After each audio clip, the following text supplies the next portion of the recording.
Hi friends, வணக்கம். நாம் இந்த வீடியோவில் என்ன பார்க்க போகிறோன்னா, டான்ஜெட்கோவில் 2020-21 வந்து எக்ஸாம் அப்ளை பண்ணோம். அது வந்து எக்ஸாம் நடத்தாமல் அவங்க வந்து இந்த நோட்டிஃபிகேஷனை கேன்சல் பண்ணிட்டாங்க.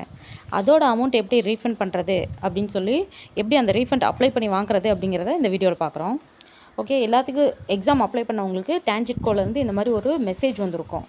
பாருங்கள், டான்ஜெட்கோ ரெக்ரூட்மெண்ட் 2020-21 ரெஜிஸ்டர் நம்பரு, அப்புறம் email ID to get refund check details on அப்படின்னு அவங்களோட வெப்சைட்டை கொடுத்துட்டு ஆன் ஆர் பிஃபோர், அதாவது 5/5/2024 அன்னைக்கு இல்லைனா அதுக்கு முன்னாடி நீங்கள் அப்ளை பண்ணி வாங்கிக்கோங்க அப்படின்னு சொல்லி டான்ஜெட்கோலேருந்து ஒரு மெசேஜ் வந்திருக்கு. ஓகே, இப்போ 2020-21ங்கனால நிறைய பேர் வந்து பார்த்துட்டான் அந்த பாஸ்வேர்டெலாம் மறந்துட்டாங்க. ஏன் ரெஜிஸ்டர் நம்பரே மறந்துட்டாங்க. இவங்க அனுப்பின ரெஜிஸ்டர் நம்பரை வச்சு தான் எல்லோரும் பண்ணியிருக்காங்க. ஸோ நீங்கள் இந்த ரெஜிஸ்டர் நம்பரை ஃபஸ்ட்டு ஒரு இடத்துல நோட் பண்ணி வச்சுக்கோங்க. வச்சுட்டு இவங்க கொடுத்துருக்க அந்த லிங்க்கை டைரெக்டாக டச் பண்ணி உள்ளே போங்க.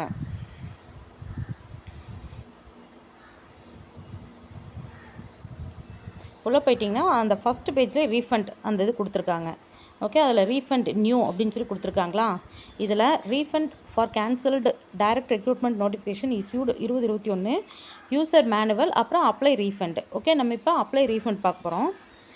டைரெக்டாக போய் அப்ளை பண்ணுறோம். இதில் போய் பார்த்துட்டோம்னா இங்கே என்ன கொடுத்துருக்காங்க, user name or register number. நம்மளுக்கு வந்து மெசேஜில் ரிஜிஸ்டர் நம்பர் இருக்கா, அந்த நம்பரை போட்டுட்டு பாஸ்வேர்டு தெரிஞ்ச பாஸ்வேர்டு போடுங்க. அப்படி பாஸ்வேர்டு தெரியல அப்படின்னா இந்த பாக்ஸை விட்டு தள்ளி ஓரத்தில் இருக்கு பாருங்கள், ஃபர்காட் பாஸ்வேர்டு. இது ஃபர்காட் பாஸ்வேர்டு. இந்த பாஸ்வேர்டு கொடுத்திங்கன்னா உங்களோட ரிஜிஸ்டர் மெயில் ஐடிக்கு அவங்க வந்து பாஸ்வேர்டு அனுப்பிடுவாங்க.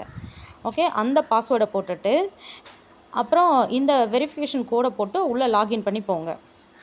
நான் காட்டுறேன் இருங்க. நான் லாகின் பண்ணிவிட்டு அதுக்கு அடுத்த ப்ராசஸ் காட்டுறேன். ஓகே ஃப்ரெண்ட்ஸ், என்னோடய ரிஜிஸ்டர் நம்பரும் பாஸ்வேர்டும் போட்டு நான் உள்ளே வந்துட்டோம்னா இப்படி தான் இருக்கும். இதில் நம்மளோட ஹோம் பேஜ் கொடுத்துருப்பாங்க. வெல்கம் அப்படின்னு சொல்லி என்னோடய ரிஜிஸ்டர் நம்பர் கொடுத்துட்டாங்க. Change password, home, update profile, application இந்த மாதிரி கொடுத்துட்டாங்களா. ஹால் டிக்கெட் எல்லாம் கொடுத்துட்டாங்க. இதுக்கு ஆப்போசிட்டில் பார்த்துட்டோம்னா அசஸர் வந்து ஷோ ஹைடு. நான் வந்து அப்ளை பண்ணது அசஸருக்கு தான். சரியா, அசஸரோடது கொடுத்துட்டாங்க.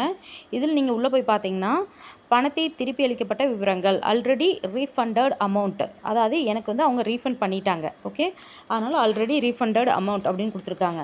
ஒருவேளை ஆல்ரெடி ரீஃபண்ட் பண்ணாதவங்களா இருந்தால் அவங்களுக்கு வந்து அப்ளை பண்ணி அவங்களோட பேங்க் அக்கௌண்ட் டீட்டெயில்ஸை நீங்கள் கொடுத்தீங்கன்னா அப்ளை பண்ணி வாங்கிக்கலாம். அதே மாதிரி நிறைய பேர் ப்ரௌசிங் சென்டரில் வந்து அப்ளை பண்ணியிருக்கீங்க. நீங்கள் ப்ரௌசிங் சென்டரில் அப்ளை பண்ண அவங்க பே பண்ணியிருந்தாலும் பரவாயில்ல, இப்போனாச்சும் உங்களோட அக்கௌண்ட் நம்பர் கொடுத்து உங்கள் அக்கௌண்ட்டில் வந்து அந்த அமௌண்ட் ரீஃபண்ட் ஆகிற மாதிரி அக்கௌண்ட் நம்பரை கொடுங்க. ஓகே, இந்த வீடியோ உங்களுக்கு யூஸ்ஃபுல்லாக இருக்கும்னு நினைக்கிறேன். இதில் ஏதாவது டவுட்னா கமெண்ட் செக்ஷனில் கொடுங்க, நான் உங்களுக்கு கண்டிப்பாக ரிப்ளை பண்ணுறேன். ஓகே, தேங்க்ஸ் ஃபார் வாட்சிங் and all the best friends.